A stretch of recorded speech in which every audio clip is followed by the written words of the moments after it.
एक STM officer अपनी एक करीबी सहेली की शादी में शामिल होने जा रही थी। उसने जानबूझकर आम लड़की जैसे कपड़े पहने थे। ना कोई सरकारी गाड़ी थी, ना कोई सुरक्षा। वो बिल्कुल एक सामान्य लड़की की तरह खुद मोटरसाइकिल चला रही थी। जब वो हसनाबाद शहर के नजदीक पहुंची तो आगे एक पुलिस चेक पोस्ट दिखाई दी। चेक पोस्ट के बाहर सड़क पर 3-4 पुलिसकर्मी खड़े थे। उनके बीच में इंस्पेक्टर प्रोसजीत अपनी वर्दी में अकड़ के साथ खड़ा था। उसने हाथ में पकड़ी लाठी उठाकर लड़की को रुकने का इशारा किया। लड़की ने शांति से मोटरसाइकिल सड़क के किनारे लगाई और रुक गई। इंस्पेक्टर ने कड़क आवाज में पूछा, कहाँ जा रही हो? लड़की ने बेहद संयमित स्वर में जवाब दिया, सर, मेरी एक सहेली की शादी है, वही जा रही हूं। इंस्पेक्टर प्रोसजीत ने उसे ऊपर से नीचे तक घूरकर देखा। वो करीब 28 साल की एक खूबसूरत महिला थी। उसका नाम था बरनाली सिंह। फिर वो हंसते हुए बोला, अच्छा, सहेली की शादी में खाना खाने जा रही हो? लेकिन हेलमेट कहाँ है? क्या हेलमेट तुम्हारे बाप पहनेंगे? और बाइक भी बहुत तेज चला रही थी। अब चालान कटेगा। ये कहते हुए उसने चालान की पर्ची निकालनी शुरू कर दी। बरनाली समझ चुकी थी कि ये सब कानून के लिए नहीं, बल्कि बहाना है। उसने शांति से कहा, सर, मैंने कोई नियम नहीं तोड़ा है। ओ मैडम, हमें कानून मत सिखाओ, प्रोसजीत गुस्से में बोला। फिर उसने पास खड़े एक कांस्टेबल की ओर देखा और कहा, इसे सबक सिखाना पड़ेगा। अचानक इंस्पेक्टर ने जोर से बरनाली के गाल पर थप्पड़ मार दिया। बहुत सवाल करती है। पुलिस कुछ कहे तो बिना बहस के मान लेना चाहिए। एक पल के लिए बरनाली का सिर घूम गया, लेकिन उसने खुद को संभाल लिया। उसकी आंखों में अब डर नहीं, साफ साफ गुस्सा दिखाई दे रहा था। इंस्पेक्टर हंसते हुए बोला, अब भी इसकी आंखों में घमंड है। ऐसों को मैं पहले भी ठीक कर चुका हूं। इसे अच्छे से सबक सिखाना होगा। तभी एक कांस्टेबल आगे बढ़ा और बोला, सर, इसे थाने ले चलते हैं, वही इसका सही इलाज होगा। तब समझेगी कि पुलिस से बात कैसे की जाती है। इसके बाद एक और कांस्टेबल ने बरनाली का हाथ पकड़कर खींचते हुए कहा, चलो गाड़ी में बैठो। बरनाली ने झटके से अपना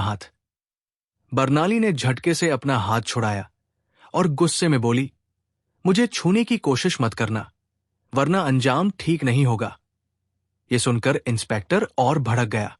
उसने दूसरे कांस्टेबल की ओर देखते हुए कहा, देख रहे हो इसका घमंड? कांस्टेबल आगे बढ़ा और बरनाली के बाल पकड़कर जोर से खींचने लगा।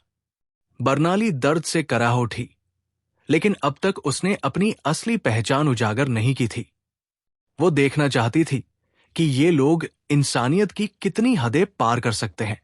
उसी बीच एक पुलिसकर्मी ने गुस्से में उसकी मोटरसाइकिल पर लाठी मार दी और चिल्लाकर बोला, बहुत साधु बनने आई है, अब तुझे खिलौना बनाकर खेलेंगे। अब बरनाली सिन्हा पूरी तरह समझ चुकी थी कि उसके साथ क्या होने वाला है और ये लोग किस हद तक गिर सकते हैं। इंस्पेक्टर की आंखों में आग थी। वो चिल्लाया, तेरे जैसी बहुत होशियार देखी है, पुलिस से उलझेगी? आज मजा चखाएंगे। चलो इसे थाने ले चलते हैं, वही अक्ल ठिकाने आएगी। इस सब के बीच भी बरनाली चुप रही। उसने अब तक अपनी पहचान बताने की कोई कोशिश नहीं की थी। वो देखना चाहती थी कि एक आम नागरिक के साथ ये लोग कितनी बेरहमी कर सकते हैं और प्रशासन की बदनामी किस हद तक ले जा सकते हैं। इंस्पेक्टर प्रोसेनजीत के सामने अब एक ऐसी महिला खड़ी थी जिसके गाल पर थप्पड़ पड़ा था, जिसके बाल खींचे गए थे, जिसे सड़क पर घसीटा गया था। फिर भी वो मूर्ति की तरह शांत खड़ी थी।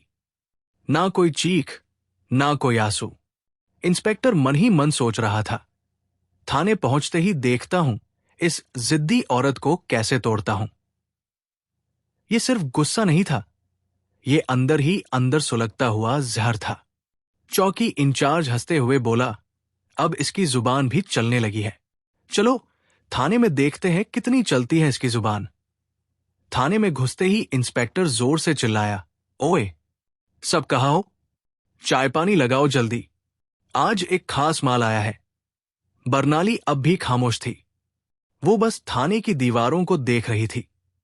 वो समझ रही थी कि जो लोग आवाज नहीं उठा पाते, उनके साथ यहां कैसा सलूक किया जाता है। तभी एक कांस्टेबल ने झुककर इंस्पेक्टर से फुसफुसाकर पूछा, सर, केस क्या है? इंस्पेक्टर हंसते हुए बोला, अरे कुछ नहीं, स्पीड का लिख दो या हेलमेट का बहाना बना दो, जो मन करे लिख देना। बस इसे परेशान करना है और इसका घमंड तोड़ना है। ज्यादा सवाल मत करना। बर्नाली सब कुछ सुन रही थी, लेकिन फिर भी खामोश थी, मानो वो चाहती हो कि पुलिस की ये गिरावट उनकी बातों से सामने आए। इंस्पेक्टर कुर्सी पर बैठ गया। उसने पेन उठाया और टेबल पर घुमाने लगा। फिर बर्नाली की ओर देखकर बोला, नाम क्या है? कहाँ रहती है? किसकी बेटी है? बर्नाली चुप रही। इंस्पेक्टर फिर चिल्लाया, सुनाई नहीं देता? नाम क्या है तेरा? लेकिन बर्नाली की चुप्पी अब भी पत्थर की दीवार जैसी मजबूत थी। तभी इंस्पेक्टर ने गुस्से में मेज पर जोर से हाथ मारा। इतनी तेज आवाज हुई कि पूरा थाना गूंज उठा। पूरा थाना उस आवाज से गूंज उठा। इंस्पेक्टर और भड़क गया। वो गुस्से में चिल्लाया, सुनाई नहीं देता क्या? नाम बता, जल्दी।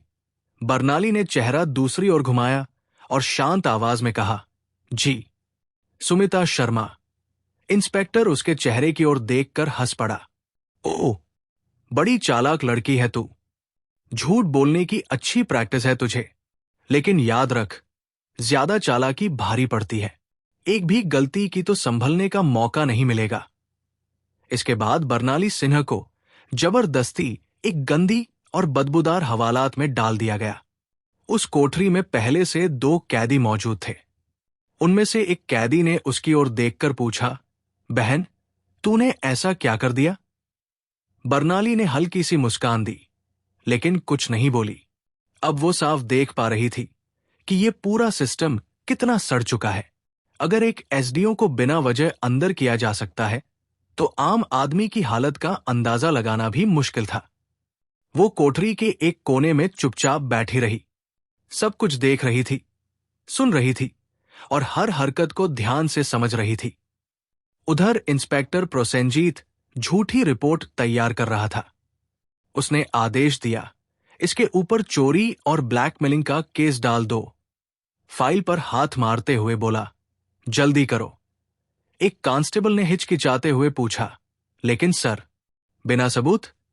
प्रोसेनजीत हंस पड़ा, इस थाने में सबूत लाए नहीं जाते, बनाए जाते हैं। कुछ देर बाद एक कांस्टेबल हवालात में आया और बर्नाली के कंधे पर जोर से हाथ मारा। इसी बीच इंस्पेक्टर प्रोसेनजीत ने भी हाथ उठाया ही था कि तभी दरवाजे पर एक भारी और कड़क आवाज गूंजी, रुको। सब लोग चौंक कर दरवाजे की ओर मुड़े। वहां सीनियर इंस्पेक्टर संजय वर्मा खड़ा था। उसकी छवि बाकी अफसरों से बेहतर मानी जाती थी। उसने अंदर झांका। महिला की हालत देखकर उसके माथे पर शिकन आ गई। सख्त आवाज में पूछा, ये सब क्या हो रहा है? प्रोसेनजीत हंसते हुए बोला, कुछ नहीं सर, एक सड़क की औरत ज्यादा अकड़ दिखा रही थी, बस सबक सिखा रहा हूं। संजय ने बर्नाली को ध्यान से देखा। उसका व्यवहार किसी आम महिला जैसा नहीं लग रहा था। उसने पूछा, इसका अपराध क्या है? प्रोसेनजीत थोड़ा घबरा गया।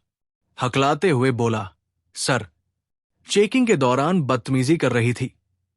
अब संजय को शक होने लगा। उसने सीधे बर्नाली से पूछा, तुम्हारा नाम क्या है? बर्नाली फिर भी खामोश रही। प्रोसेनजीत हंसते हुए बोला, देखिए सर, नाम भी नहीं बता रही। अब संजय पूरी तरह सतर्क हो चुका था। उसने कड़े लहजे में आदेश दिया, इसे अलग कोठरी में रखो, अकेले।